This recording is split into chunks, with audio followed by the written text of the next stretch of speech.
All our stories are created for entertainment purposes only. On Monday, April 5th, I, a 31-year-old male, was doing volunteer work when my bank alerted me via text that $3,000 had been removed from our checking account. I hurried back home, only to discover our apartment in a chaotic and disorganized state. My spouse, a 30-year-old female, had left, taking what she desired, and was nowhere to be found. I couldn't reach her through texts or calls, and there was no note. A close friend of mine messaged her, asking where she was, and she replied with, "You can tell my name that I'm fine and that I need some space, and that I'm sorry for hurting him." Since then, I've been trying my best to make sense of this whole situation. Let me give you some background. My wife and I had been together for almost 4 years, and we got married on July 3rd, 2020. We first met in August 2017 when she was working at a Lush store, and we pretty much instantly fell head over heels for each other. It was like an intense infatuation. She had recently ended a 6-year relationship with an offensive alcoholic and was living with another guy at the time. She had also been cheating on her ex regularly and had some kind of relationship with a guy in Scotland. Scotland guy didn't seem too interested in her, so when I entered the picture, she left both the guy she was living with and her Scotland relationship for me. I rationalized it back then, thinking I was offering more than anyone else had in a while. I was working full-time and pursuing a bachelor's degree while trying to build a better life for myself. She brought along a significant amount of credit card debt and even financed a breast augmentation within the first 6 months, which added up to nearly $20,000 in debt. It was something entirely new for me. Despite the financial challenges, we got along remarkably well. The initial years of our relationship were challenging due to the debt and our efforts to establish stability, but we persevered. There were issues on both sides, and we had an open relationship that primarily involved other women. However, we were passionately in love with each other.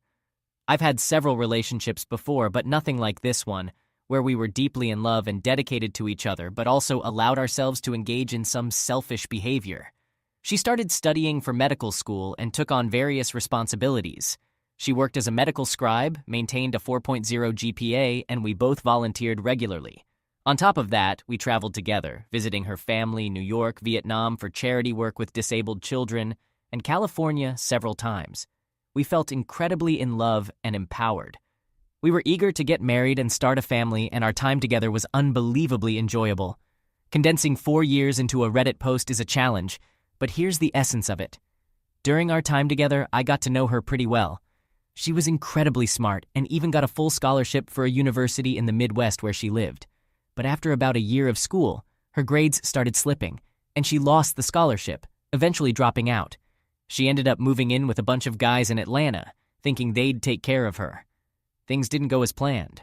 Instead, she turned to online translations to pay the bills and moved into a 1-bedroom apartment with a guy she insisted wasn't her boyfriend.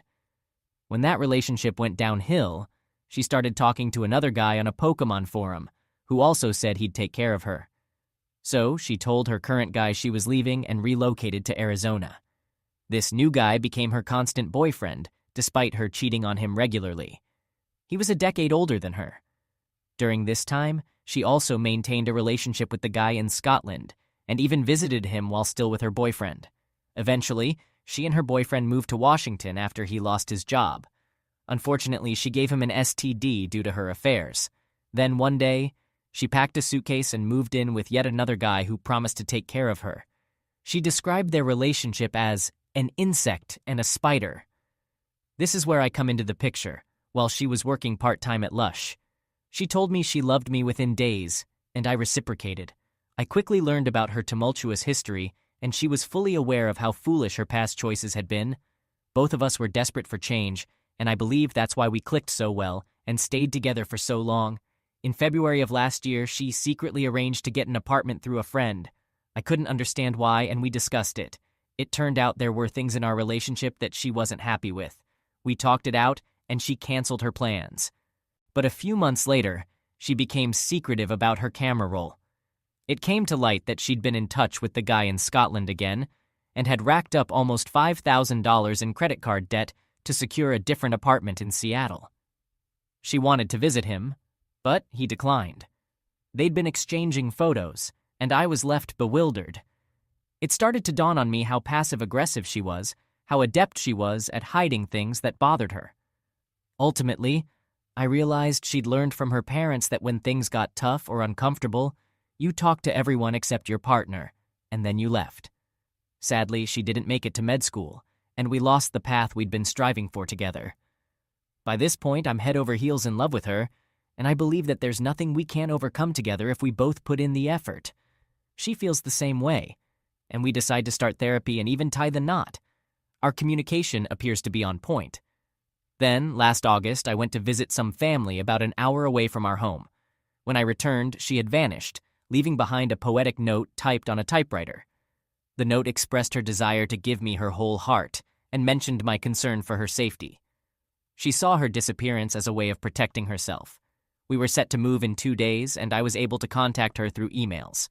We met up, she apologized, and she explained that she left due to my reaction when she spilled chocolate milk, which was me snapping at her to grab a blanket to soak it up before grabbing paper towels. At this point, I had developed significant trauma and PTSD related to her sudden departures. One October morning, after we had moved to a major city, I woke up around 9 a.m. to find her standing over the bed, announcing that she was leaving. I panicked and asked why, as I had no clue what to expect anymore. She mentioned it was because of the way I carried myself. I empathized and reassured her that I was willing to do whatever it took to make things better. She seemed to feel better, but by that time her friends were already waiting outside to pick her up. A couple of days later, she took the train back home after shaving her head. About a month later, I returned home from volunteering, only to find her gone and $900 withdrawn from our checking account. There was a note on the table saying she had gone to California. I called her and we talked. She claimed she just needed a short break, that she was house-sitting for a friend and would return in a couple of weeks. I understood, but I explained that she had crossed a significant boundary. Going on a vacation was fine, but communication was key. I couldn't really accept what she had done, so I gave her the choice to come back or stay gone. She chose to return. This is where things took a different turn. She landed a regular job, working as an assistant teacher at a school full-time with benefits, her first job of this kind. She seemed to adore it, and we were saving money. I had started graduate school, we were living in a major city, and she began a program to earn a second bachelor's degree in computer science in just 2 years. As time passed, everything seemed to be going well, but there were signs she was keeping things from me. Little things like smoking marijuana, taking different routes home from work, and even her emotions. I couldn't help but ask her repeatedly, "Will you still be here when I get back?" out of fear that she might disappear like before. It haunted me, and I'd have nightmares about it. On weekends, I'd wake up and call her name just to make sure she was there. On weekdays, I'd check around the house to ensure she hadn't left in the middle of the night. I made sure to express my feelings frequently. I went out of my way to do nice things and try to make her happy in any way I could think of. I had always taken care of the house and cooked meals, so I continued doing that. She'd get defensive initially, but then calm down as long as I used I messages and kept my composure. It usually took about 45 minutes for her to relax enough to discuss things. She also began attending therapy sessions. One day, I mustered the courage to ask her if she was hiding anything from me, and she denied it. I knew it was a lie because there was petty cash missing. When I pressed her, she admitted to taking it to buy joints, which she smoked at work. All I told her was that I was tired of being deceived. She asked if we were meeting at the gym, and I questioned if that was her top priority. She repeated the question, and I replied with sociopath. That's when she decided not to come home. Around 10:30 p.m., she eventually returned, visibly intoxicated, and started packing a bag. I pleaded with her to talk to me, but she asked what I'd do if she didn't. I honestly told her I'd be scared and sad. She responded with, "Your feelings aren't my responsibility," and walked out. She texted me later, saying that this had been a long time coming and that she wasn't a sociopath. The following morning, I hadn't heard from her. I reached out, expressing my love and asking about her plans. She read my messages but didn't respond. A couple of hours later, I contacted her again, this time telling her I felt hurt. She informed me that she was moving back to her home state. Later on, I discovered that she had been on the phone with some guy for 5 hours the previous night. When she didn't come home, she had called him. She was constantly either on the phone with him or texting, even while lying in bed right next to me. She informs me that she's already handed in her 2-week notice at work and was planning to vanish without a word. We both break down in tears. Perhaps rather naively, I decide to give it another shot and try my best to salvage our relationship. After a couple of days, she tells me she got her job back and has changed her mind. She expresses her deep love for me and acknowledges the value of what we have together. I continue to give my all, putting in extra effort. She appears elated, showing more affection, reciprocating and improving communication. I maintain my commitment. About 4 days before she left, while using her phone to take a picture, I stumble upon an undressed photo I hadn't received. It was her most recent picture, and I immediately realize she's cheating again. I sit up, exhale heavily, but remain silent. Instead, she initiates the conversation. She apologizes, explains it was a one-time thing, and promises to delete the person's number. I express my ongoing commitment to making things work. She acknowledges me as a great partner and reassures me with everything from intimacy to gifts to words of affirmation. I'm hurt and feel betrayed, but I relent. It's kind of crazy to think there's nothing I wouldn't do for her. On the day she left, we had dinner plans, and she asked me to pick up some items from Costco. However, when I returned home, she was gone, and all I had was a message saying, "I need some space."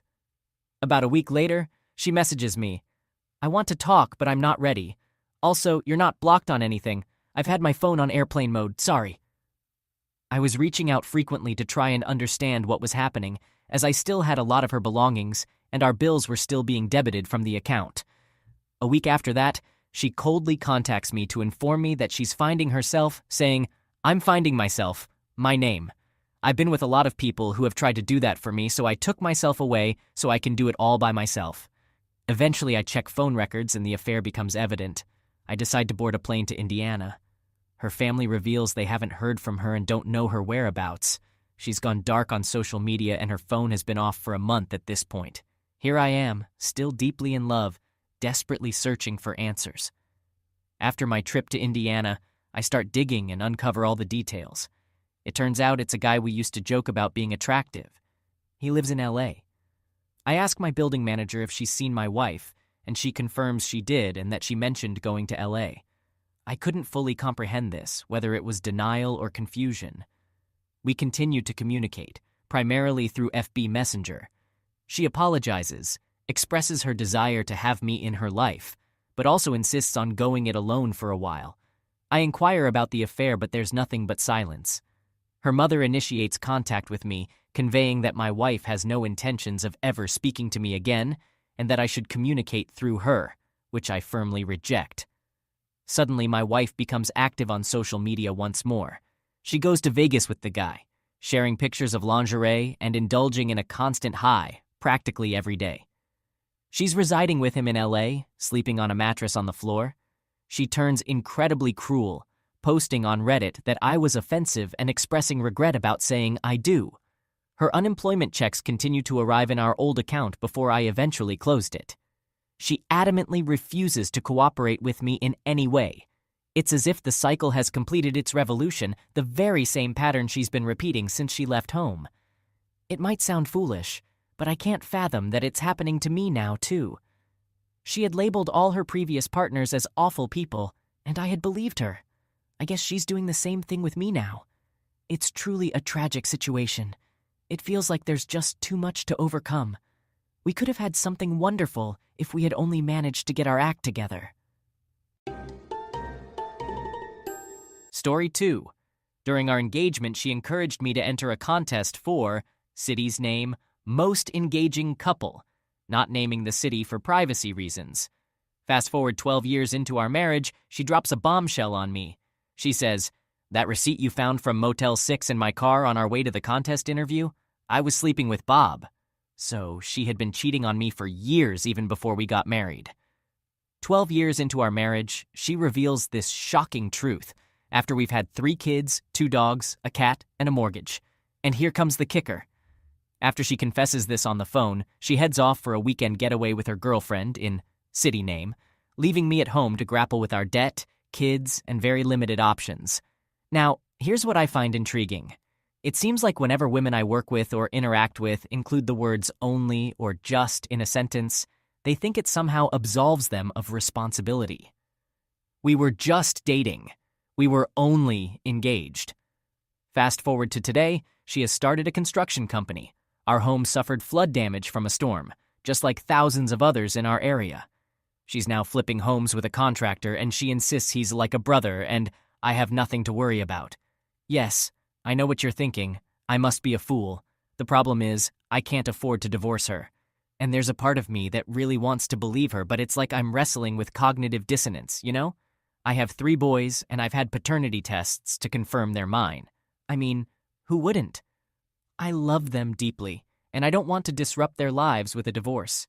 So here I am, awake at 2:39 in the morning, taking stock of my life and choices, realizing how financially devastated I'd be if I divorced, thanks to the state name legal system's gynocentric tendencies. There's so much more to my story. I'm sitting here in the dark, feeling lonely, and maybe a little tipsy from the wine I've been sipping. I needed it after she revealed she was at a bar with her business partner, drinking and discussing why his wife had grabbed her at a party. No, I get it. You don't need to tell me what I already know. This isn't just about me. It's about my 3 sons. It's about navigating through the challenges we call life and making it through another day. I've never contemplated ending it all. Far from it. My boys depend on me to bring home a paycheck and support them, their families, and heck, I want to be a granddad someday. But I understand why some people might entertain such thoughts. I truly do. To all the guys out there facing tough situations with limited options, hang in there. You can do it. Don't harm yourself. Your kids rely on you more than ever, every darn day. Sure, she lied, had another man in her life and shows no remorse. But remember, you're not striving and pushing through this for her. It's for those little ones you cradled when they were born, the diapers you changed, the guidance you provided, and the limitless love you shared. This might seem like a random message, right? I'll be dozing off soon, gearing up for another weekend of work to provide for my children. Please, don't think for a second that I look in the mirror and see someone without faults, but for goodness sake, can my wife stop humiliating me in this life? Seems unlikely. Good night and farewell, everyone. If you've read this far, know that perhaps my words struck a chord with you. Maybe they offered a glimpse of shared experience. If you're a dad like me, prioritizing your children above all else, understand that I empathize with your feelings of despair, your profound pain and sorrow. Just remember, you're the man in the arena. Keep moving forward. Story 3. We've been together for 7 years. I'm usually a pretty laid-back person while she's very expressive and always seeking attention. I don't mind attention, but I believe compliments should be genuine. This difference in our personalities has caused some ups and downs in our relationship. About a month ago, she seemed really agitated about everything. She complained that I wasn't giving her enough attention, sometimes without good reason, and other times, maybe because I was trying but not with enough passion, as she put it. She even started questioning our future together. I noticed she was being secretive with her phone too, among other hints that made me suspicious. Then, suddenly, while she was still complaining about some things, she went back to being her usual self. She started expressing her love for me, talking about getting married, having children together, and wondering why she had such an amazing boyfriend like me. This week, she's out of town until Sunday, and I'm at home just going about my usual business. I happened to open her laptop and found a 2-page document. It began with thoughts she often shared about her life, her goals, and me. It was all in the first person, with no names but a few details. Towards the end, she wrote about feeling guilty and mentioned a brief fling with a guy. She didn't name him, but I have an idea. She explained that he also had a girlfriend, whom he ended things with, possibly because of her. But she couldn't trust him because he's a cheater, so they couldn't be together. After a while, he stopped responding to her messages. Then she went on to express her deep love for her boyfriend, me, I assume, without hesitation. Now I'm in this situation, and there's a small chance it could be fiction. It also crossed my mind that she might have left it there for me to find, even though I rarely use her computer. I can't wait until Sunday to address this. I need a plan to navigate this situation with as little damage as possible. I'm a bit shaken, but not too bad. What should I do? Update. So, for better or worse, I managed to gather enough evidence. She was actually proud of what she did and even bragged about it to one of her friends, who seemed to encourage her. By the way, she's visiting that friend right now. Interestingly, she never once considered leaving me and talked about wanting to make me the happiest man in the world. But in the same conversation, she discussed whether she should get involved with the other guy again and how he's weak for falling for her. Now I'm starting to think she might be some kind of psycho, or I don't know what to call it. As for my feelings right now, they're even more jumbled. What I discovered has hit me hard. I can't sleep, and I'm not sure how I'm going to handle this until Sunday. On the other hand, I don't feel weak or susceptible to whatever she might tell me, and she's very convincing. Instead, I'm overwhelmed with anger and a desire for some form of revenge, nothing physical or harmful. Ideally, I'd like to maintain a poker face and tell her to move out, but I can't do it. I ended up going to the store, buying some trash bags, and started packing her things. I'm considering a few steps, and I'd like to hear your thoughts on them. First, I plan to pack most of her belongings and take them to her family's place, as they live nearby and we're on good terms. I'm pretty sure they'll raise their eyebrows, but I could pass it off as needing storage space. Then, I'll send her a message ending things and not respond to anything else. I think it might give me some satisfaction if she wonders why. As an extra step, I'm not entirely sure about this one, but I could cancel her return ticket since I purchased it. It would be a petty form of revenge, since she probably won't have enough money to buy another ticket, and she'd have to ask her family for help. It would also delay her return by a few days and require some explaining at work. Okay, I admit the last part might be a bit silly. Update. I have a few weeks of holidays coming up, during which I need to work from home. However, I can't seem to concentrate on work either. I've decided that I can't wait until Sunday. I sent her a message along these lines. Hi, it's over between us. Since it's over, one of us needs to move out. The person who stays will handle the rent and other matters. If you don't mind, I'll be the one to stay. I'll move your belongings to your relative's place, and on Sunday, we can meet there to exchange keys, etc. Please don't contact me in any way except this Sunday. If you disagree with moving out, then I will. Let me and our landlord know by the end of the day. As I mentioned earlier, her relatives live nearby, and with her lifestyle, she can't afford to rent our apartment on her own. So I assume she should agree, although she might oppose it just to annoy me. I've also informed my family about the situation. I really don't want to have to explain this to my friends, so even though it might sound silly, I plan to update my relationship status on Facebook to single. It's not specified right now, and leave a comment clarifying that it's not a joke or anything. I've also changed the locks and scheduled an STD test. Her stuff is